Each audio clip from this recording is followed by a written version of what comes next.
دوستو، بلال unique design میں آپ لوگوں کا سواگت ہے۔ انبیاء کرام کوئز۔ سب نبیوں کے بارے میں سوال اور جواب بتاؤں گی آپ کو۔ حضرت ابراہیم علیہ السلام کے بارے میں پارٹ 2۔ سوال: حضرت ابراہیم علیہ السلام کا لقب کیا تھا؟ جواب: خلیل اللہ تھا، اللہ کا دوست۔ سوال: کیا آپ بتا سکتے ہیں کہ قرآن مجید کی کون سی سورت اور اس کی کون سی آیت میں اللہ پاک نے فرمایا ہے ابراہیم جسے اللہ نے اپنا دوست بنا لیا تھا؟ جواب: سورہ نساء کی آیت نمبر 125 میں۔ سوال: حضرت ابراہیم علیہ السلام نے اپنے باپ کو کن الفاظ میں اس کی گمراہی کے متعلق کہا تھا؟ جواب: کیا تو بتوں کو خدا بناتا ہے؟ میں تو تجھے اور تیری قوم کو کھلی گمراہی میں پاتا ہوں۔ سوال: حضرت ابراہیم علیہ السلام کسی زمانے میں ہو گزرے ہیں؟ جواب: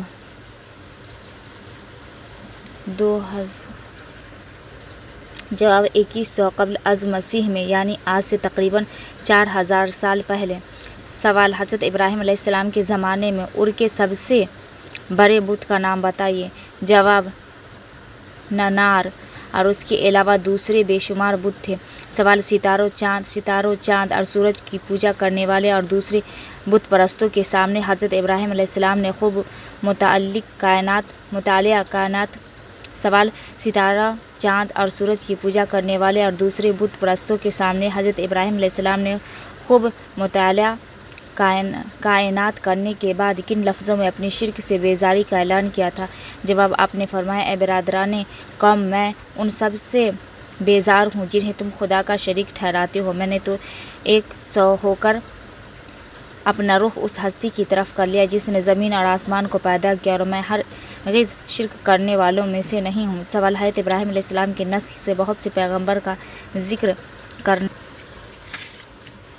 کے بعد اللہ پاک نے ان کی فضیلتوں کا ذکر کیا ہے، بتائیے۔ اس سلسلے میں سورہ الانعام کی 84 تا 88 میں کن کن فضیلتوں کا ذکر فرمایا ہے؟ جواب: ان میں سے ہر ایک کو ہم نے تمام دنیا والوں پر فضیلت عطا کی ہے۔ نیزان کے آباء اجداد اور ان کی اولاد اور ان کے بھائی بندوں میں سے بہتوں کو ہم نے نوازا، انہیں اپنی خدمت کے لیے چن لیا اور سیدھے راستے کی طرف ان کی رہنمائی کی۔ یہ اللہ کی ہدایت ہے جس کے ساتھ وہ اپنے بندوں میں سے جس کو چاہتا ہے رہنمائی کرتا ہے، لیکن اگر ان لوگوں نے شرک کیا ہوتا تو ان کا سب کیا کرایا غارت ہو جاتا، اور وہ لوگ تھے جن کو ہم نے کتاب اور حکم اور نبوت عطا کی ہے۔ سوال: حضرت محمد مصطفیٰ صلی اللہ علیہ وسلم کی زبان مبارک سے اللہ پاک نے کس طرح حضرت ابراہیم علیہ السلام کے طریقے کی تعریف فرمائی ہے؟ جواب: فرمایا، اے محمد کہو، میرے رب نے بالیقین مجھے سیدھا راستہ دکھا دیا، بالکل ٹھیک دین جس میں کوئی ٹیڑھی نہیں ہے۔ ابراہیم کا طریقہ جسے یکسو ہو کر اس نے اختیار کیا تھا اور وہ مشرکوں میں سے نہ تھا۔ سوال: حضرت ابراہیم علیہ السلام کی جن خوبیوں کا ذکر قرآن مجید میں کیا گیا ہے ان کا مختصر ذکر کریں۔ جواب: اللہ پاک نے فرمایا، ہم نے انہیں دنیا میں منتخب کیا اور آخرت میں وہ صالحین میں سے ہوں گے۔ نمبر 2، ہم نے ان کی اولاد میں نبوت اور کتاب مقرر کر دی، دنیا میں اجر دیا اور آخرت میں بھی وہ صالحین میں سے ہوں گے۔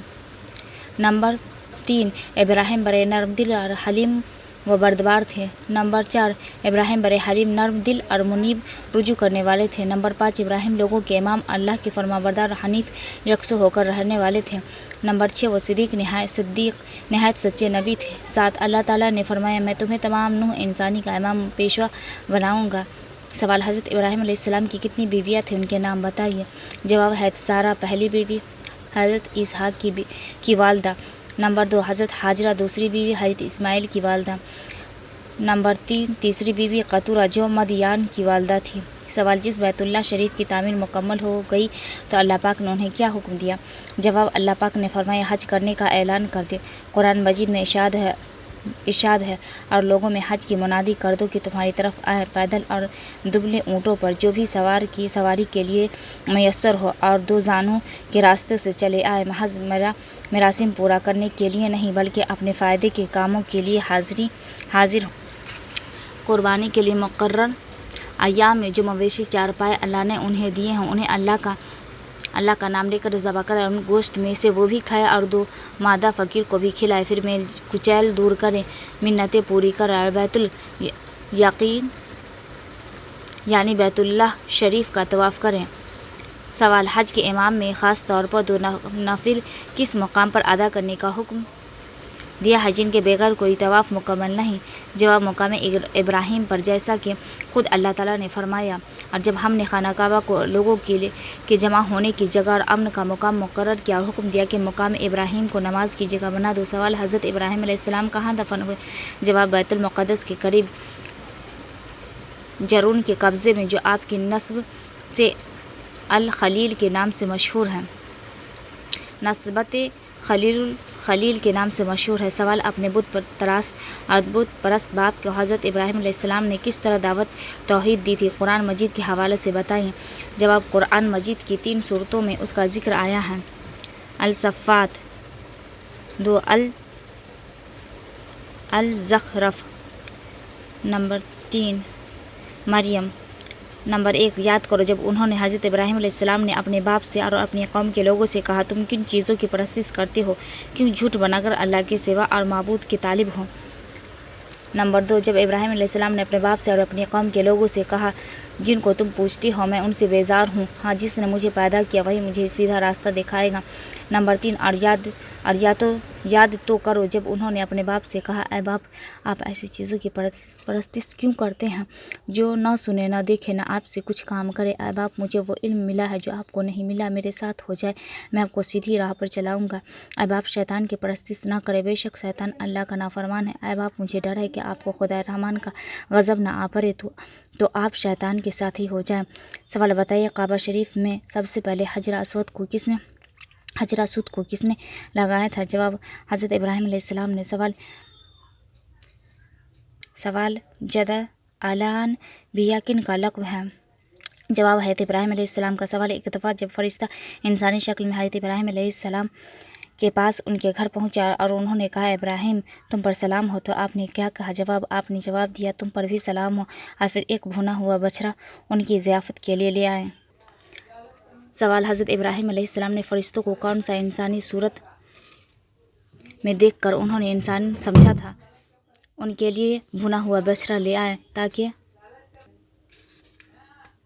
تاکہ وہ کھائے، لیکن جب گوشت کی طرف ان کے ہاتھ نہ بڑھے تو حضرت ابراہیم علیہ السلام کو کیوں ڈر گئے؟ جواب: آپ نے فوراً سمجھ لیا کہ انسان نہیں بلکہ فرشتے اور ان کا انسانی صورت میں آنا کسی زبردست خطرے کی نشاندہی کر رہا ہے، اس لیے وہ ڈر گئے تھے۔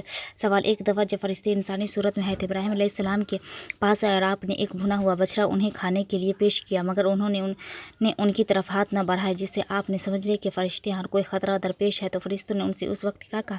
جواب: انہوں نے کہا، آپ گھبرائیں نہیں، ہم تو قوم لوط کی طرف بھیجے گئے ہیں۔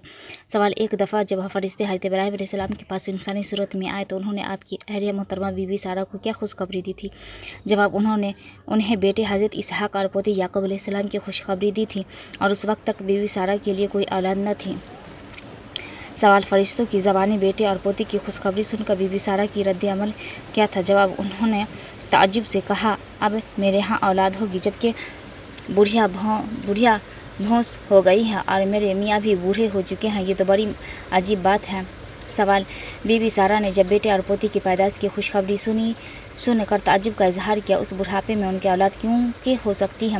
تو فرشتوں نے جواب میں کیا کہا تھا؟ جواب: فرشتوں نے کہا، اللہ کے حکم پر تعجب کرتی ہو، اے ابراہیم کے گھر والوں، تم لوگوں پر تو اللہ کی رحمت اور ان کی برکتیں ہیں، اور یقیناً اللہ نہایت قابل تعریف اور بڑی شان والا ہے۔ سوال: جب بی بی سارہ کو فرشتوں نے اولاد کی خوشخبری دی تو اس وقت ان کی اور ان کے شوہر حضرت ابراہیم کی عمر کیا تھی؟